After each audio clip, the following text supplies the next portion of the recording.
नमस्कार। क्या आपको पता है भारत में एक अनपढ़ व्यक्ति के बेरोजगार रहने की संभावना एक ग्रेजुएट से कहीं कम है।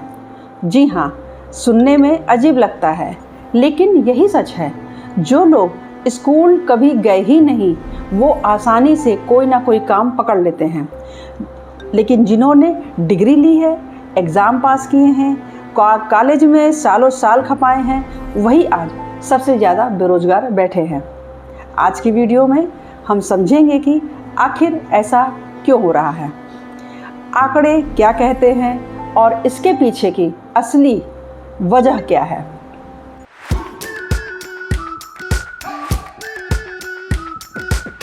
चलिए पहले आंकड़ों से शुरू करते हैं ताकि यह बात हवा में ना रहे।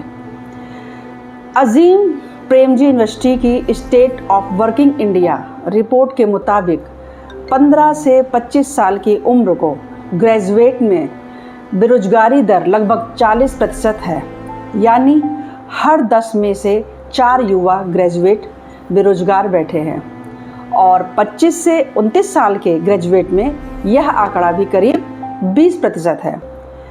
अब इसकी तुलना कीजिए उन लोगों से जो कभी स्कूल गए ही नहीं। उनमें बेरोजगारी की दर लगभग 0 के बराबर है और ये चौंकाने वाला आंकड़ा 2017 में बेरोजगार युवाओं में ग्रेजुएट्स की हिस्सेदारी 46% थी। 2023 आते आते यह बढ़कर 67% हो गई, यानी आज बेरोजगार युवाओं में हर 3 में से 2 डिग्रीधारी है।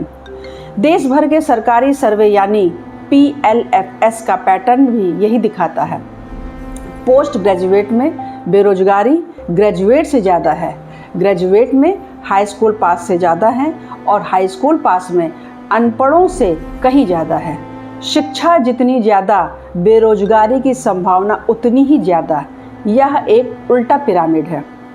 अब सवाल उठता है, आखिर ऐसा क्यों? इंतज़ार की लाइन।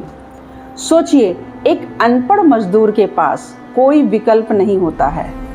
उसे जो भी काम मिलता है, खेत में, निर्माण स्थल में, दुकानों पर, कहीं भी, वो तुरंत कर लेता है। उसके पास ना कहने की कोई गुंजाइश होती ही नहीं है।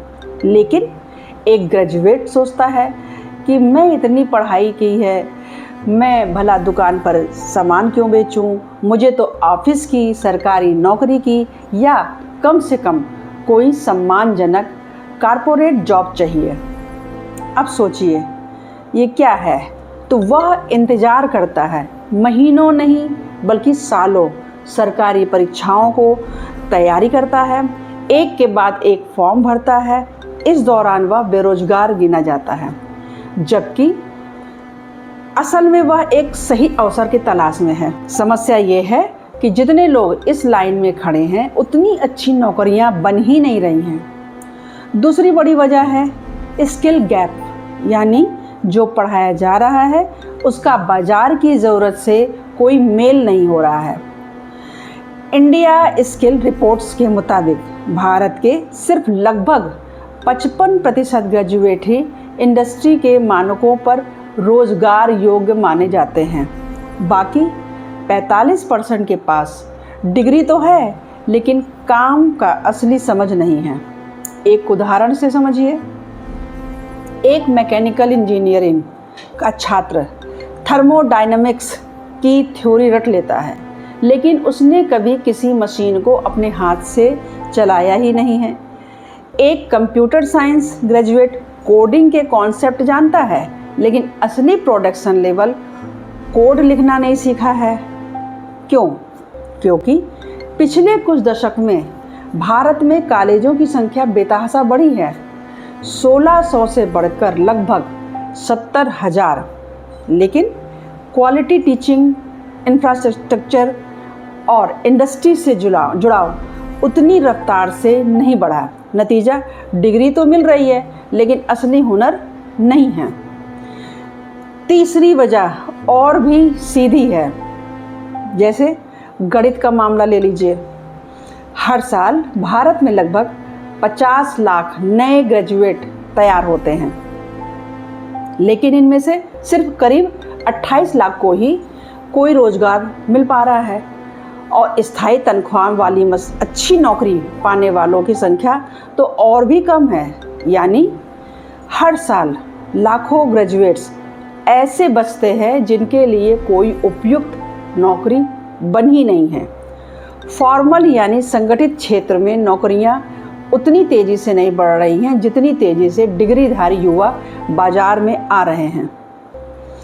इसे डेमोग्राफिक डिविडेंड यानी युवा जनसंख्या का फ़ायदा कहा जाता है। लेकिन अगर इन युवाओं को सही नौकरियां नहीं मिली तो यही फ़ायदा एक बड़ी सामाजिक चुनौती बन सकता है।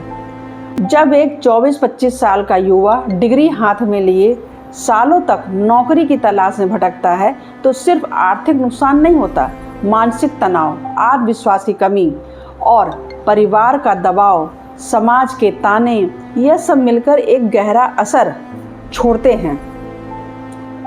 कई शोध बताते हैं कि लंबे समय तक बेरोजगार रहने वाले युवाओं में डिप्रेशन और चिंता के मामले बढ़ जाते हैं और यही युवा जब कोई नौकरी पाते भी हैं तो अक्सर वह उनकी योग्यता से कहीं कम स्तर की होती है, जिसे अर्थशास्त्री अंडर एम्प्लॉयमेंट कहते हैं। रास्ता क्या है? पहला, शिक्षा व्यवस्था में स्किल बेस्ड लर्निंग को बढ़ावा देना ताकि डिग्री के साथ असली हुनर भी मिले। दूसरा, इंडस्ट्री और कॉलेजों के बीच सीधा जुड़ाव हो, जिससे इंटर्नशिप, अप्रेंटिसशिप और इंडस्ट्री पार्टनर्ड कोर्सेज होना चाहिए।